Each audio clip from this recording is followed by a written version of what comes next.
الحمد لله رب العالمين وبه نستعين والصلاة والسلام على رسوله النبي الأمين وعلى آله وصحبه إلى يوم الدين. أما بعد فأعوذ بالله من الشيطان الرجيم. بسم الله الرحمن الرحيم. قل إن كنتم تحبون الله فاتبعوني يحببكم الله ويغفر لكم ذنوبكم والله غفور رحيم. صدق الله مولانا العظيم. حاضرین محفل، السلام علیکم ورحمۃ اللہ وبرکاتہ.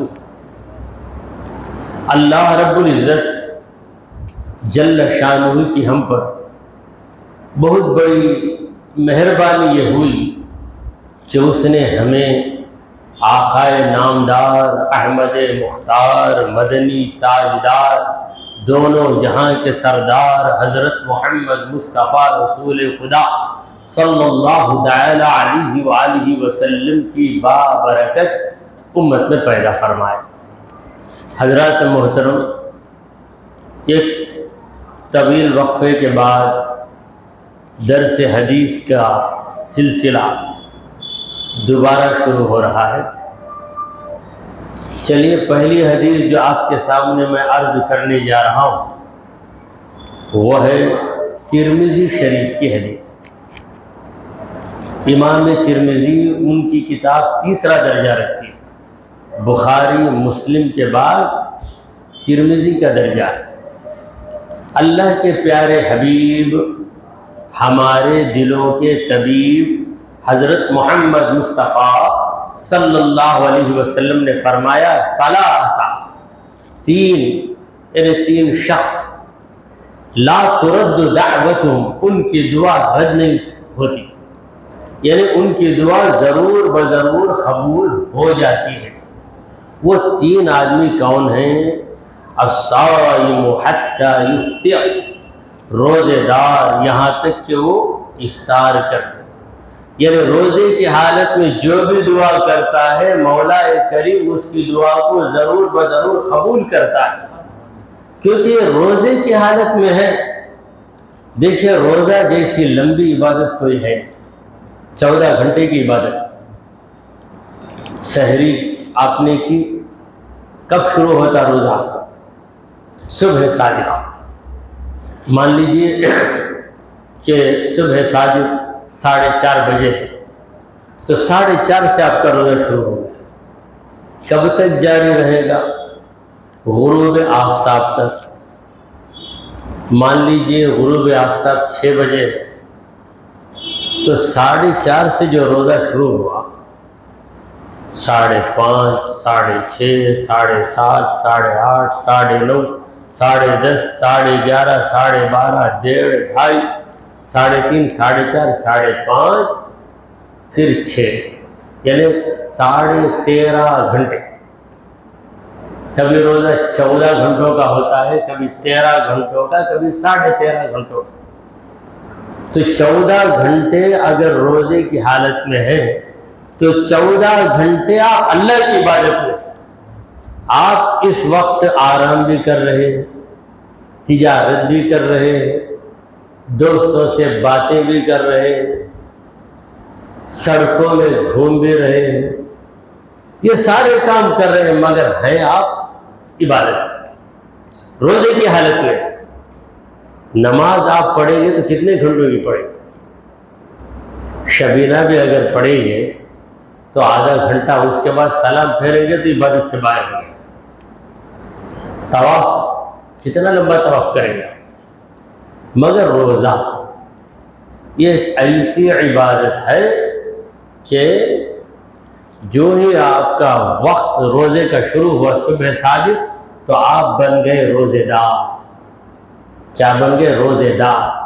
روزے دار کیا بنے؟ عبادت گزار بن گئے. روزے کی حالت میں ہے، اس کا مطلب کیا؟ عبادت کی حالت میں.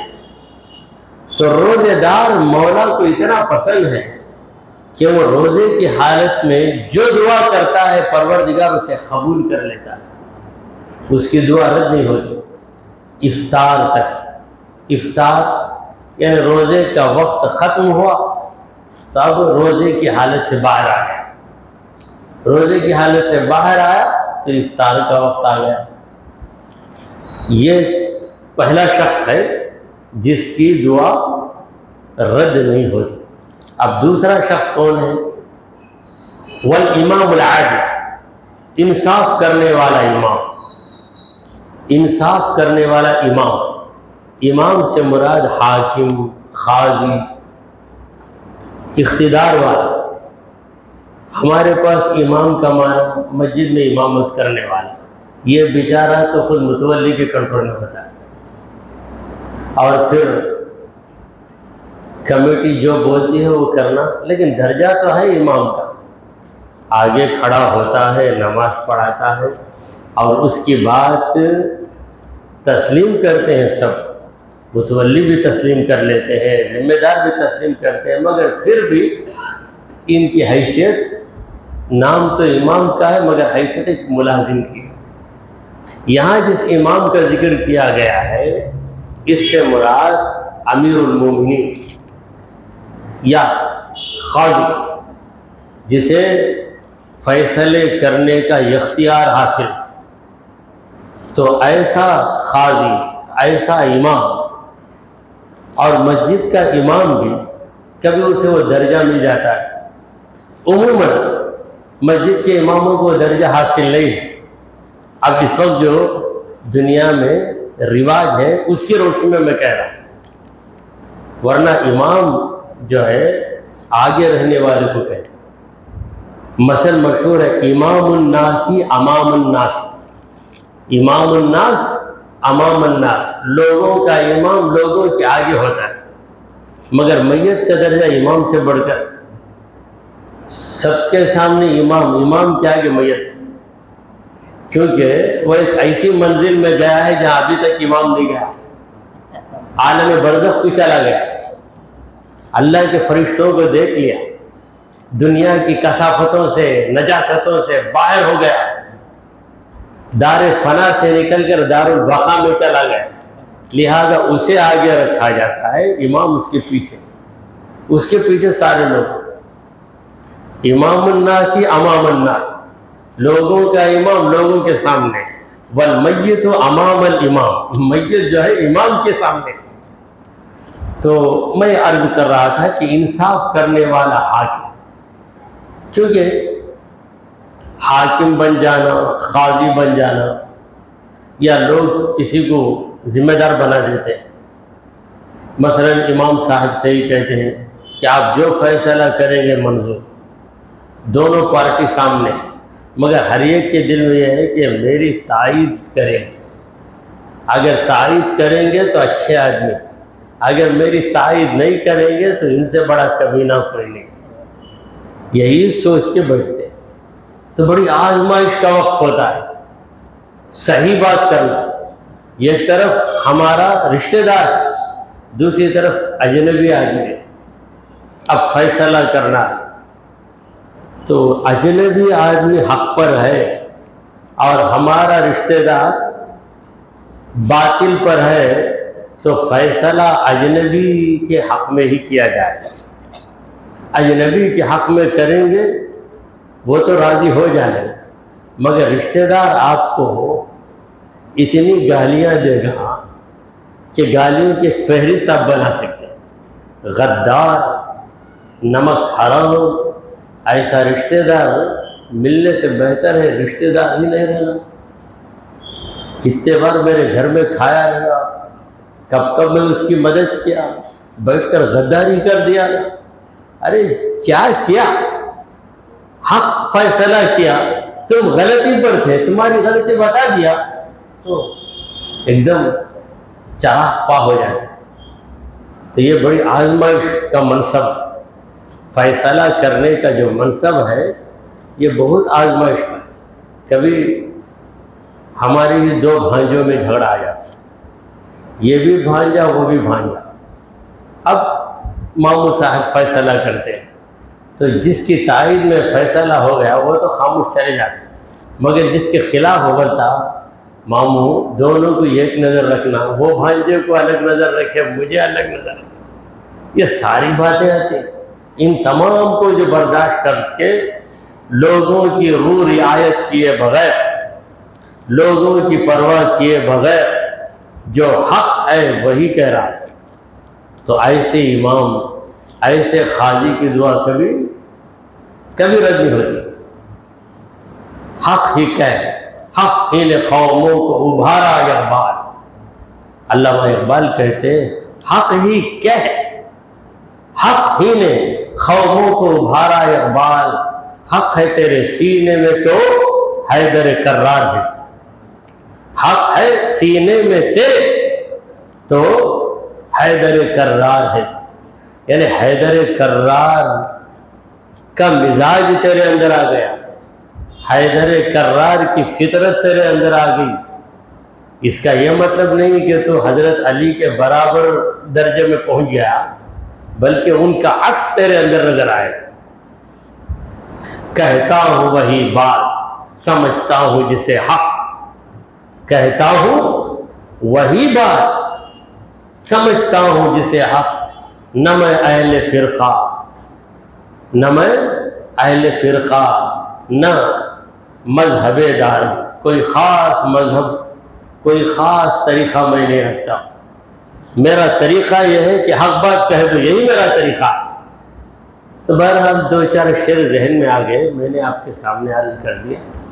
دیکھیے جس طرح کھانے کے ساتھ چٹنی کی بھی ضرورت رہتی ہے، اصل چیز تو بریانی ہے، کتنی بھاری چیز ہے، لمبے لمبے باریک چاول اور پھر نرم نرم گوشت، اتنی بھاری چیز کے باوجود لوگ کہتے ہیں بیگن کی چٹنی نہیں۔ بیگن کیا معمولی ترکاری، اس میں کھٹا پن، لیکن وہ ہونا، وہ چٹنی رہی تو یہ چلتا۔ اسی طرح بیان میں بھی چل ایسے چٹکلے ہونا، مگر ایسے چٹکلے بالکل نامناسب ہے جو تہذیب سے گرے ہوئے، تہذیب والے۔ تو یہ اشعار ان میں تہذیب ہے۔ تو دو آدمی، پہلا جو ہے روزے دار، دوسرا انصاف کرنے والا قاضی، اور تیسرا آدمی کون ہے؟ وہ دعوت المظلوم، مظلوم کی دعا۔ مظلوم دعا کیا کرے گا؟ بد دعا ہی کرے گا، مگر عربی میں بد دعا کا لفظ نہیں، بد دعا کا لفظ اردو ہی میں، عربی میں دونوں کو دعا کہتے ہیں۔ وہ دعا جو ہے تائید میں، یہ دعا ناراض ہو کر، تو دونوں کے لیے دعا ہی کا لفظ ہے، مگر فرق کے لیے دعا کے بعد لام زیر لی آ گیا۔ دعا لی ولدہی، اپنے بچے کے لیے دعا کیا، اور دعا کے بعد علی کا لفظ آیا، دعا علی ولدہی، اپنے بچے کے حق میں بددعا کیا۔ تو علی حدیث پاک میں ہے کہ دعا رسول اللہ صلی اللہ علیہ وسلم علی الکفار، نبی کریم صلی اللہ علیہ وسلم نے کافروں پر دعا مانگی، یعنی کافروں کے لیے بددعا کی۔ تو بددعا کو واضح کرنے کے لیے دعا کے بعد علی کا لفظ آتا ہے، اور صرف دعا کو واضح کرنے کے لیے دعا کے بعد لی کا لفظ آتا ہے، لام زیر لی۔ تو یہ عربی کا فائدہ ہے۔ اب اردو والوں نے آسانی کر دی، دعا کیا بددعا کیا۔ بعض ایسے امام بھی ہم نے دیکھے ہیں جو عربی میں اردو کو گھسا دیتے، وقنا عذاب النار، وقنا عذاب القبر، وقنا عذاب الحشر، کہتے کہتے وقنا عذاب الپلسرات بول دیتے۔ یہ پلسرات کا لفظ عربی میں کہا ہے، عربی میں پے ہی نہیں ہے، الف با تا تھا جیم ہا کھا، پا تو اردو میں، پے کا لفظ اردو میں، وہ عذاب الپلسرات۔ ایک نکاح میں گیا تھا، وہاں ایک صاحب تھے، وہ دعا مانگے، اللہم الف بینہما کما الفت بین شہر خدا۔ اب شہر خدا عربی میں دعا کر رہے ہیں، وہ کہتے ہیں شہر خدا، مولا علی مشکل کشا، و خاتون جنت، خاتون جنت بھی بول رہے ہیں۔ یہ خاتون کا لفظ عربی میں کہا ہے، خاتون جنت بی بی فاطمہ الزہرا، بی بی کا لفظ بھی ہے، لیکن دعا عربی میں۔ ارے عوام سمجھتے ہیں کہ یہ دعا عربی میں ہے، لیکن جو حضرت پڑھ رہے ہیں ان سے پوچھو. ہم نے پوچھا کون سی زبان میں آپ؟ عربی میں. کیا بہترین عربی ہے. اس میں بیوی کا لفظ بھی آ گیا, بیبی کا لفظ بھی آ گیا, اور پھر شیر خدا بھی ہے, مشکل کشا بھی ہے. یہ سارے الفاظ عربی میں نہیں. تو یہ پل صراط, اے اللہ پل صراط سے بچا. اصل میں عربی میں صرف صراط کا لفظ ہے. وہ صراط کا معنی ہے راستہ. جہنم کے اوپر ایک راستہ ہے جو احد من الشعر, جو الین من الشعر و احد من السیف, جو تلوار سے زیادہ تیز اور بال سے زیادہ ادق من الشعر, بال سے زیادہ باریک, و احد من السیف, تلوار سے زیادہ تیز, بال سے زیادہ باریک, ایسا راستہ رہے گا. اس کا نام صراط ہے. اب وہ چڑھ کر جانا تو ہم نے پل کا لفظ سے ملا کر اسے پل صراط, یہ ڈیزائننگ کرنے کا کام اردو والوں کو بہت آتا ہے. پل صراط ہم نے نام اس کا رکھ دیا پل صراط. کسی کا انتقال ہو جائے تو ہم اس کے لیے کیا دعا کرتے ہیں؟ اللہ تعالیٰ ان کی مغفرت کرے. صحیح, اللہ ان کو جنت مغفرت کرے, اللہ ان کو جنت عطا کرے. یہ بولنے کے بجائے جنت مغفرت کرے. مغفرت کرنے کا مطلب معاف کر دینا, جنت سے معاف کر دینا اللہ. ہم بول لیتے ہیں مگر کیا بولتے ہیں سمجھتے نہیں. لیکن ہمارا رب مہربان ہے. یہ بندہ کچھ بھی بول رہا ہے لیکن اس کے من میں جو ہے اسی کو مولا تعالیٰ قبول کرتا ہے. جیسا کہ علامہ اقبال نے کہا, ناز ہے طاقت گفتار پہ انسانوں کو, ناز ہے طاقت گفتار پہ انسانوں کو, بات کرنے کا سلیقہ نہیں نادانوں. ناز ہے طاقت گفتار پہ انسانوں کو. میں بھی بات کرتا, بعضوں کو بات کرنے کا بڑا شوق رہتا, ضرورت ہی نہیں رہے گی بات کرے گا. تو جو عقل مند ہے وہ کم بولتا ہے, ضرورت پہ بولتا ہے, اس وقت بولتا ہے جب کوئی اس کی بات سننے کے لیے تیار ہے. تو ناز ہے طاقت گفتار پہ انسانوں کو, بات کرنے کا سلیقہ نہیں نادانوں. تو یہ جو میں کہا دعوت المظلوم, مظلوم کی بد دعا, اردو کے اعتبار سے ہم اس کا ترجمہ کریں گے بد دعا. بد کا معنی ہے بری چیز, بد دعا بری دعا. بری دعا کا مطلب اللہ اسے برباد کر دے, تباہ کر دے, اللہ اس کو عذاب دے دے, اللہ اس کا نقصان کر دے, اللہ اس کی آنکھیں پھوڑ دے. یہ جو دعائیں ہیں یہ بد دعا. اب یہ مظلوم جو ہے دعا نہیں کرے گا, بد دعا ہی کرے گا. کیسی بد دعا کرے گا؟ تہذیب کے دائرے میں, اے اللہ وہ مجھ پہ ظلم کیا ہے تو اسے ظلم کی سزا دے. اے اللہ اسے ظلم کی سزا دے. اگر واقعی مظلوم رہا, واقعی مظلوم رہا تو مظلوم کا ساتھ دینے والا اللہ. ظالم طاقت پہ بھروسہ کرتا ہے, دولت پہ بھروسہ کرتا ہے, حکومت پہ بھروسہ کرتا ہے, چالاکی اور مکاری پہ بھروسہ کرتا ہے, اپنے دوست و احباب پہ بھروسہ کرتا ہے. اللہ پہ بھروسہ کر کے کوئی ظلم نہیں کرتا. میں ظلم کروں گا اللہ مجھے ساتھ دے گا بولتا ہے, میں سنبھال لوں. کیسا بھائی ہمارے پاس پیسہ ہے, کیسا بھی چلائے, میرے پاس انفلوئنس ہے. انفلوئنس اردو میں کیا کہتے ہیں اسے؟ رسوخ. مجھے رسوخ حاصل, میں کر لوں گا, اللہ میری مدد کرے گا نہیں بول سکتا. کیسا بولے گا؟ کرنے جا رہا ہے ظلم, اور ظلم ہے خدا کو ناپسند. تو جو چیز خدا کو ناپسند ہے پروردگار اس کی کیسے مدد کرے گا؟ اب مظلوم بس اللہ کی پناہ مانگتا ہے, اللہ مجھے بچا, اے اللہ ظالم کو سزا دے. تو مظلوم کی جو دعا ہے یعنی جو بد دعا ہے اسے اللہ تعالیٰ کبھی رد نہیں فرماتا, ضرور بضرور قبول کر لیتا ہے. یرفعہ اللہ, اللہ تعالیٰ مظلوم کی بد دعا کو اٹھاتا ہے, اوپر لے جاتا ہے. فوق الغمام, بادلوں کے اوپر لے جاتا ہے، یعنی دل سے آہ نکلتی ہے، مظلوم کے دل سے جو آہ نکلتی ہے، یہ آہ کبھی بھٹکتی نہیں بلکہ برابر ظالم کے سینے میں آ کر اٹکتی، بھٹکتی نہیں، ظالم کے سینے میں آ کر اٹکتی، تو ظالم ضرور سزا پاتا ہے۔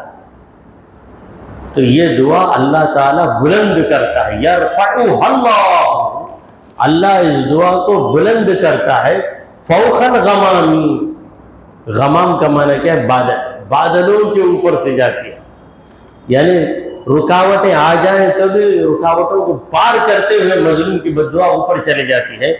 وَيَفْتَحُ لَهَا أَبْوَابَ السَّمَاءِ، اور اللہ تعالیٰ مظلوم کی دعا کے لیے آسمان کے دروازے کھول دیتا ہے، مظلوم کی بددعا کیا کھول دیتا ہے؟ آسمان کے دروازے کھول دیتا ہے۔ وَيَقُولُ رَبُّ، اور رب کہتا ہے، دعا مظلوم کے منہ سے نکل کے آسمانوں کو پار کرتے ہوئے چلی گئی، بادل تھے تو بادلوں کو بھی چیرتے ہوئے اوپر چلی گئی، پھر پروردگار کہہ دے وَعِزَّتِي، میری عزت کی قسم، وَعِزَّتِي، میری عزت کی قسم، لَأَنْصُرَنَّكَ، اے مظلوم بندے میں ضرور تیری مدد کر کے ہی رہوں گا، میں تیری مدد کر کے ہی رہوں گا۔ وَلَوْ بَعْدَ حِينٍ، اگرچہ کہ کچھ دیر کے بعد، رب کے دربار میں دیر ہے، اندھیر نہیں۔ اس حدیث کا مفہوم ہے، ہمارے بزرگوں کی چند باتیں ایسی ہیں کہ ہم معمولی سمجھتے ہیں، مگر اس میں کبھی قرآن کا مطلب ہوتا ہے، کبھی حدیث کا مطلب ہوتا ہے۔ کہتے ہیں حرکت میں برکت ہے، حرکت میں برکت ہے، معمولی لفظ ہے، معمولی محاورہ ہے، مگر حدیث میں اس کا مضمون ہے۔ حدیث میں نبی کریم صلی اللہ علیہ وسلم فرماتے ہیں القاسب حبیب اللہ، محنت کرنے والا اللہ کا دوست، سست انسان اللہ کا دوست نہیں ہو سکتا، محنتی انسان اللہ کا دوست، القاسب حبیب اللہ۔ تو وہی مفہوم ہے، حرکت میں برکت، برکت کب ہوگی؟ جب اللہ خوش ہو جائے گا تو برکت دے گا۔ تو اللہ کو خوش کرنا تو تم کرنا کہ حرکت کرنا، پڑھ جا کر مجھے مل جائے تو کہاں ملے گا؟ نہیں مل سکتا۔ تو میں یہ عرض کر رہا تھا کہ اللہ تبارک و تعالی مظلوم سے کہتا ہے کہ اے میرے مظلوم بندے، تجھ پر ظلم کیا گیا، تیری کوئی مدد کرے یا نہ کرے، میں تیری مدد کر کے ہی رہوں گا۔ لَأَنْصُرَنَّكَ، انصرن، یہ نون ثقیلہ ہے جو تاکید کے لیے آتا ہے، لَأَنْصُرَنَّكَ، میں تیری مدد کر کے ہی رہوں گا، وَلَوْ بَعْدَ حِينٍ، اگرچہ کہ ایک وقت کے بعد۔ تو یہ حدیث ختم ہوئی۔ چلیے ایک اور حدیث آپ کے سامنے عرض ہے۔ یہ حدیث طبرانی کی ہے، امام طبرانی کی، ان کی کتاب ہے المعجم، کتاب کا نام کیا ہے؟ المعجم، مشہور کتاب۔ اللہ کے پیارے نبی محمد عربی صلی اللہ تعالی علیہ وآلہ وسلم نے ارشاد فرمایا لا یزال اللہ فی حاجت العبد، اللہ تعالی برابر بندے کی ضرورت میں رہتا ہے،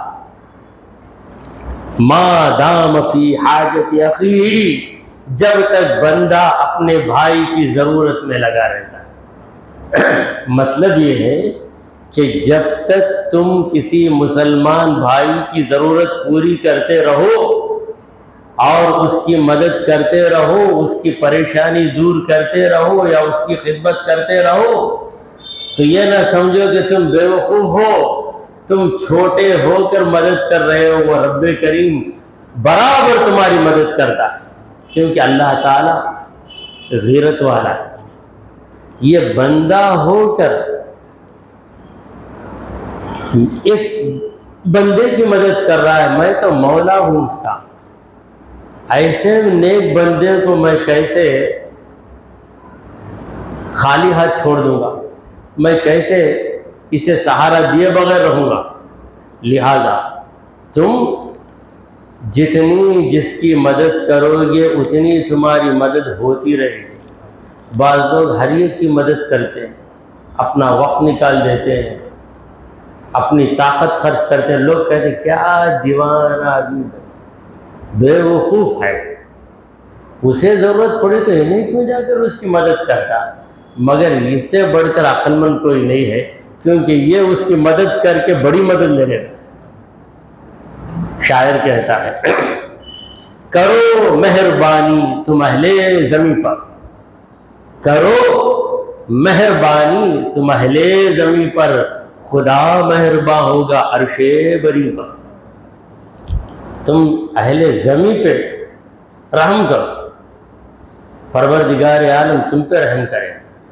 ایک حدیث میں ہے، نبی کریم صلی اللہ علیہ وسلم فرماتے ہیں ارحموا ترحموا، رحم کرو تم پر رحم کیا جائے گا۔ میں کسی کی مدد نہیں کروں گا، سو میری مدد کرنا، ایسا بھی نظریہ کسی کا ہوتا ہے۔ میں سب کو گالیاں دوں گا، کوئی مجھے اونچی آواز میں بھی بات نہیں کرتا۔ میں سب کو آرڈر دوں گا یہ کام کرو وہ کام کرو، کوئی مجھے چھوٹا سا کام بھی نہیں دینا۔ میں کسی کی بھی کوئی چیز اٹھا لوں گا، کوئی نہیں پوچھنا، لیکن میرا ایک دانہ بھی کوئی اٹھا لے تو میں جا کے اس کا گلا پکڑوں گا۔ یہ نظریہ چند لوگوں کا رہتا ہے، مگر ایسے نظریے والے کسی کے ساتھ رہ ہی نہیں سکتے، جھگڑا کر کے الگ ہو جائے گا۔ تو گیو اینڈ ٹیک پالیسی جو ہے، تم مدد کرو، اللہ تمہاری مدد کرے گا، لوگ بھی تمہاری مدد کریں گے۔ کسی انسان کی تم مدد کر دو، وہ کتنا بھی بدحواس رہے، اس کے اندر انسانیت کا چھوٹا سا نقطہ تو رہے گا۔ اس نقطے کی وجہ سے اسے احساس ہوگا کہ اس آدمی نے مجھ پر احسان کیا، ضرور اسے احساس ہوگا۔ اگر کسی کو احساس ہی نہیں ہے تو اس کی تم کیوں پرواہ کرتے ہو؟ تمہارا رب تمہاری مدد کرے گا۔ تو جب تک یہ مسلمان اپنے مومن بھائی کی ضرورت پوری کرنے میں لگا رہتا ہے، تب تک پروردگار عالم برابر اس کی ضرورت پوری کر دیتا ہے۔ بعض لوگ دوسروں کے بچوں کی مدد کرتے ہیں، ان کی تعلیم کے سلسلے میں، ان کی بھلائی کے سلسلے میں، ان کے بچوں کی خود بخود اللہ تعالیٰ کی طرف سے مدد آ جاتی ہے، خود بخود ان کے بچوں کے کام بن جاتے ہیں، کیونکہ یہ کیا لے لیتے ہیں؟ دعائیں لیتے ہیں۔ دعا لینے کی کوشش کرو، بد دعا سے دور رہو، کیونکہ دعا سے قسمت چمکتی ہے، بد دعا سے قسمت اجڑ جاتی ہے۔ تو دعا میں بڑا اثر ہے۔ ایک اور حدیث آپ کے سامنے عرض کر کے میں اپنی بات کو ختم کر دیتا ہوں۔ یہ حدیث جو ہے ابو یعلا کی، ان کی کتاب مسند ابی یعلا، امام ابو یعلا محدث، وہ اس حدیث کو نقل کر رہے ہیں اپنی کتاب میں۔ اللہ کے پیارے حبیب، ہمارے دلوں کے طبیب محمد عربی صلی اللہ علیہ وسلم نے فرمایا ثلاث، تین خصلتیں، من کن فیہ، جس کے اندر یہ تین خصلتیں رہیں گی، فہو منافق، تو منافق ہے، پکا مومن نہیں، منافق۔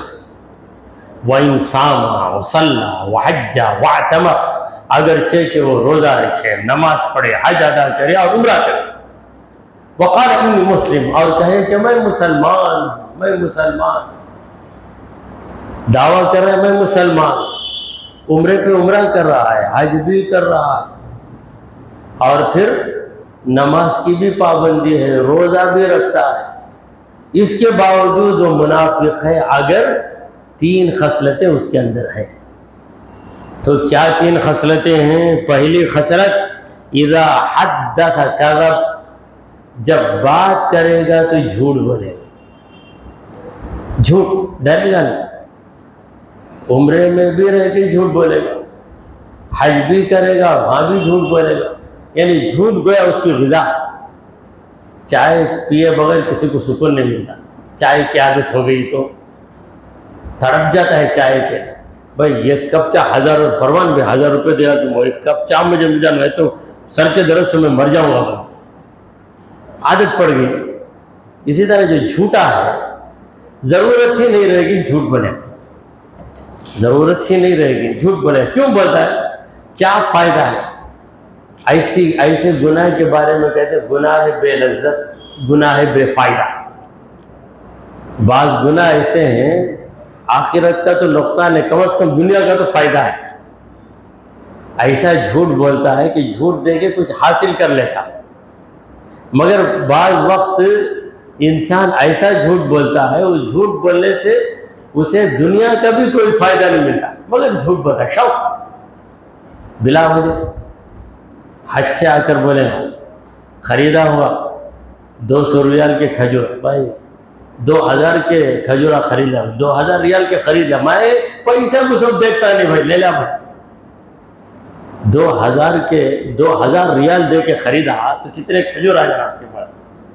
کہا بھائی ہم کو کیا 2 کھجورا چلے؟ آؤ بھائی، تو میں کسی جان پہچان کی، پوری دنیا جانتی ہوں، میں 100 کو دے رہا ہوں۔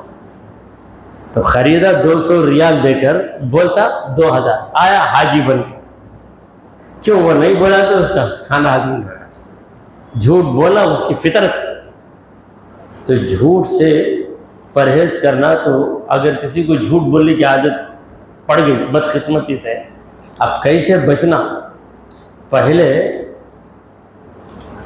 کم بولنا شروع کر، جتنا زیادہ بولے گا اتنا جھوٹ نکلے گا، بولنے پہ پابندی کر، پھر یہ قاعدہ بنا لو کہ بولنے کے پہلے میں سوچوں گا، سوچ کر ہی بولوں گا، بولنے کے پہلے سوچنا، میں جو بولتا ہوں جھوٹ یا سچ، دل کہے گا جھوٹ تو اوائڈ کر دے، چھوڑ دو، بولنے کی ضرورت نہیں۔ شروع میں ذرا دقت ہوگی، اس کے بعد عادت بن جائے گی۔ ہر پیشنٹ کو ایسا ہی کیا جاتا ہے، شوگر کے پیشنٹ کو میٹھا کھانے کی عادت ہوگی تو اسے بولے تو پہلے بیماری کو یاد کرتا، ذرا ذرا کم کرو، ہاف شوگر، اس کے بعد جو ہے پورے طور سے اوائڈ کر دو۔ اس طریقے سے لوگ نصیحت کرتے ہیں۔ ویسا یہ اخلاق کا پیشنٹ ہے، اخلاق کا مریض ہے، جھوٹ بولنے کی عادت پڑ گئی۔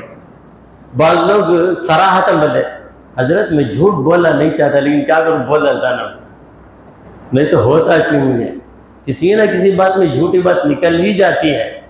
خیر یہ تو سادہ لوگ انسان ہیں، ان کے اندر تکبر نہیں ہے، لہذا بول دیتے ہیں، مگر اس کا علاج، پہلا اسٹیپ کیا ہے؟ پہلا دینا کم بولو، کم بولیں گے تو خود بخود بات کم ہوگی تو جھوٹ بھی کم ہو جائے گا۔